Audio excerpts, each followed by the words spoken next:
এই গরমে মাছ মাংস কোনো কিছু খেতে যখন একদমই ভালো লাগে না, তখন এই সিলেটি ট্যাঙ্গা ছাড়া কিন্তু আর কোনো উপায়ও থাকে না। হ্যালো এভরিওয়ান, আসসালামু আলাইকুম। কেমন আছেন সবাই? রোজি ফ্যামিলি ব্লগ থেকে নতুন আরেকটি ভিডিও নিয়ে চলে এলাম। ভিডিওটি শেষ পর্যন্ত দেখার অনুরোধ রইল। ভিডিওটি দেখার আগে অবশ্যই একটি লাইক দিয়ে ভিডিওটি দেখা শুরু করবেন। সিলেটি ট্যাঙ্গা তো বিভিন্নভাবেই রান্না করে, টমেটো দিয়ে, তারপরে বিলম্ব দিয়ে, তারপরে এখন তো আমের সময় যেহেতু, এই জন্য কাঁচা আম দিয়ে সবচেয়ে বেশি ভালো লাগবে। তো আমি আজকে কিন্তু কাঁচা আম দিয়ে রান্না করব। তার জন্য কিন্তু এই যে শুধুমাত্র রসুন লাগবে খুব বেশি করে। তো রসুনটাকে আমি থেতু করে নিয়েছি। রসুনটাকে থেতু করে ভালো করে এই যে কড়াইয়ের ভিতরে তেল দিয়ে, তেলটা গরম হলে এই রসুনটাকে একদমই লাল লাল করে ভেজে নিতে হবে। রসুনটা পুড়ে গেলেও হবে না, আর একেবারে কম লাল হলেও কিন্তু হবে না।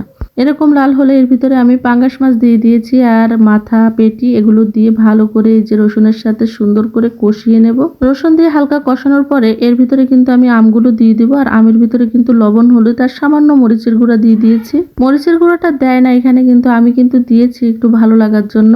এটা একমাত্র সিলেটেই আমি দেখেছি মাছ দিয়ে এভাবে টক রান্না করতে। আর ট্যাঙ্গা মানে এটা পাতলা ঝোল থাকবে, যেটা গরমের সময় খেতে কিন্তু খুবই ভালো লাগে। প্রচন্ড গরমে বিশেষ করে সারা বছরই ট্যাঙ্গা খায় সিলেটের মানুষ, তবে গরমের সময় এটা সবচেয়ে বেশি ভালো লাগে, ঠিক দুপুর টাইমে। এতটুকুই কিন্তু লাগে, লবণ হলুদ আর সামান্য মরিচের গুঁড়া দিয়ে দিয়েছি। আর রসুনটা বেশি পরিমাণে দিতে হবে, এটা হলো ট্যাঙ্গার মূলে আর কি। মাছের সাথে আমের সাথে সুন্দর করে একদম কষিয়ে নিতে হবে। এই যে মাছের তৈলাক্ত মাছের যে তেলটা আছে, তেল ওটাও হয়ে গেলে এর ভিতরে কিন্তু আমি পানি দিয়ে দেবো। এই টকটা খুবই মজা হয়। যে কোনো মাছ দিয়ে কিন্তু রান্না করা যায়, তবে তৈলাক্ত মাছ হলে সবচেয়ে বেশি ভালো লাগে। তো দেখতেই পাচ্ছেন একদম কিন্তু তেলোটা হয়ে গিয়েছে। এর ভিতরে কিন্তু আমি পানি দিয়ে দিব। যথেষ্ট পরিমাণে পানি দিতে হবে, একটু পাতলা পাতলা না হলে এই ঝোলটা খেতে ভালো লাগে না।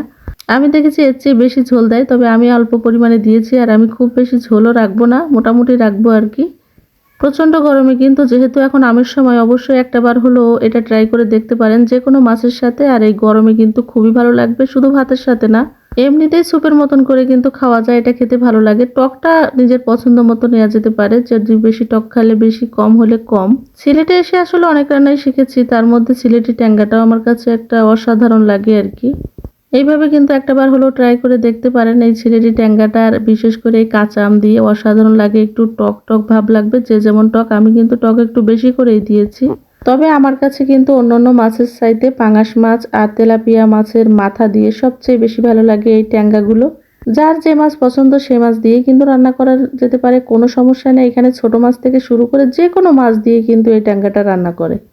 একদিকে একদম প্রচন্ড রোদের ভিতরে দুপুরবেলা এটা শরীরের জন্য খুবই উপকারী। আর কাঁচা আম দিয়ে রান্না করলে কিন্তু খুবই ভালো লাগে। তেঁতুল দিয়েও রান্না করে, টমেটো দিয়েও রান্না করা হয়। এটা আমি দেখেছি যে টক যে বড়ইগুলা, ওইগুলা কিন্তু শুকায়ও তারপরে কিন্তু এই যে টক রান্না করা হয়।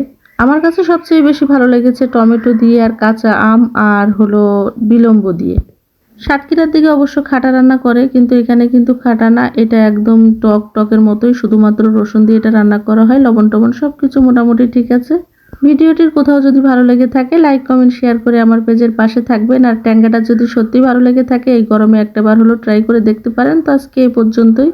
ভালো থাকবেন, সুস্থ থাকবেন সবাই। আল্লাহ হাফেজ।